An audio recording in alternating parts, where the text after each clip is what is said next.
Hello, my name's Basil. No, I sound like a robot. Sorry about this, guys. It's only going to be for the intro and outro. I left the audio levels on the Blackmagic Pocket Cinema camera to default, and that was a rookie error. I wanted to give you an idea as to how the onboard microphones stacked up, but I failed. That said, the rest of the video, other than the intro and outro, won't sound like a robot. It'll sound like this, which is being recorded on a Rode microphone. Enjoy the rest of the video, guys. Bye.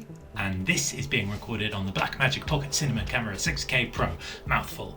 I am shooting in 4K because I'm going to splice this footage in with some footage shot on my R6 of the camera itself, the 6K Pro, alongside the 4K for some size comparisons. You'll also attach the EVF to the top, the battery grip to the bottom. You got to screw and unscrew a lot of bits on. I'll talk through all of that. I thought after my one take fiasco yesterday where I unboxed it and I got a bit butchered for my autofocus in the comments, I'd at least do something that wasn't pure autofocusy, and that's this.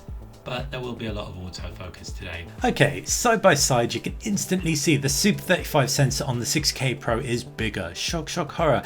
But you've got some buttons on the back that automatically bring down ND filters, and that's the other thing that's going to make people want to opt for the 6K Pro over the 4K, or indeed the 6K. The ND filters are going to be a big fat boon for anyone who doesn't want to faff with lens neutral density filters. And here are the buttons in action, as you can see, applying various levels of ND goodness. Now that extra functionality comes with a cost, and that cost is heft size. You can see it's a much taller device, but really when it's put side by side on, that's when you see what you're actually going to be losing in terms of the portability. And neither are pocketable by any means, but the 6K Pro is significantly larger.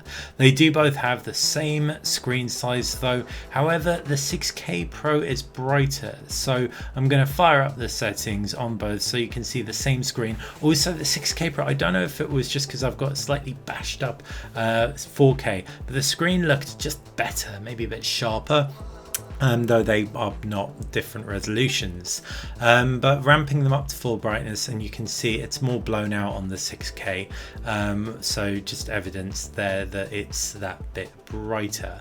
Some pretty harsh lighting, I do apologize, but as far as a quick tour of the card slots go, it should suffice. You can see both are exactly the same SD and CFast card with the exact same sliding door mechanism. Neither of these devices are weatherproof by the sealed fans on the bottom and vents on the top, so you will want to be careful, but for the price you're getting some pretty incredible shooting whichever you go for. If you actually want to record 6K, you're going to have to shoot in Blackmagic RAW, but I've been tinkering about with the footage on that in Premiere Pro today, and it's so pretty.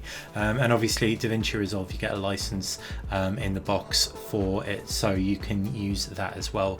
Additional benefit of the Pro, obviously you've got those two thread attachments at the bottom, two screws, and you can see I've got a bigger lens on the 4K than the 6K, but that was just so that I could manage moving it around on screen comfortably.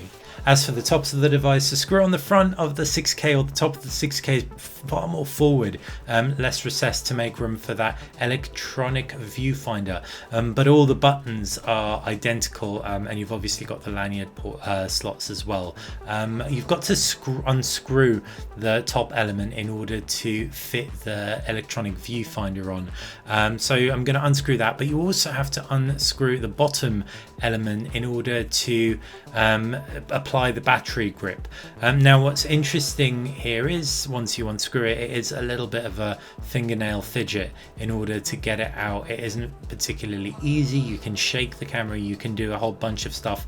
I found actually just wedging a fingernail underneath the screw itself was the best way of getting it that element out, and then I can stick the battery grip on the base. I've no idea why I didn't edit this out. You're getting the real experience, guys. But what's really cool, like I said, the battery grip itself screws on when you've connected it. It's so solid, it feels like one unit. A hefty unit, like if you thought the 6K Pro was already big, this just takes it to another level, but at least it's on another level that will hopefully last for ages. I've been using it for one day pretty inconsistently, so the battery findings from my past 24 hours won't be anything to go by.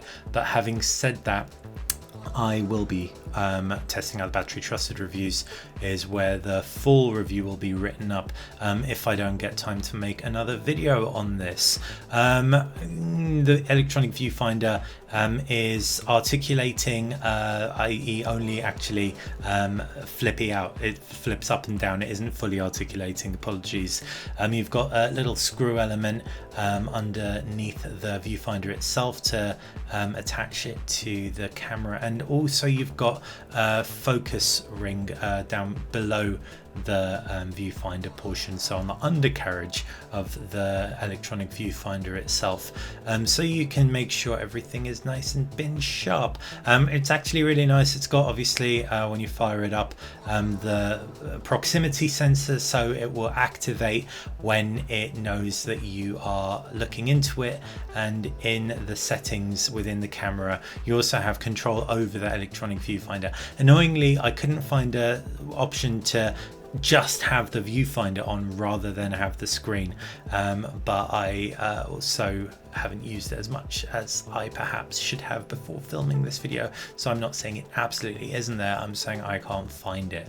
But either way, this is a bit more of a close-up so that you can see what you're getting, and if you saw my unboxing video yesterday, you'll know you get 4 eyepieces in the box. 2 are the same, which are the medium-sized ones. This is the the big ones. This is the medium-sized one, and then there's a dinkier one in there, and there is the focus ring.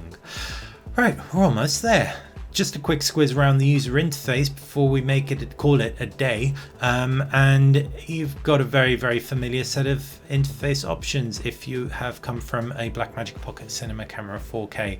Really, really nice touch sensitive interface, no issues with regards to touch screen sensitivity, and the one thing I will say, don't do what I did and load up your Blackmagic Pocket Cinema Camera 4K LUTs on there, because they won't work and then you can't delete them, and now I have to reset my 6K Pro because I made that boo-boo.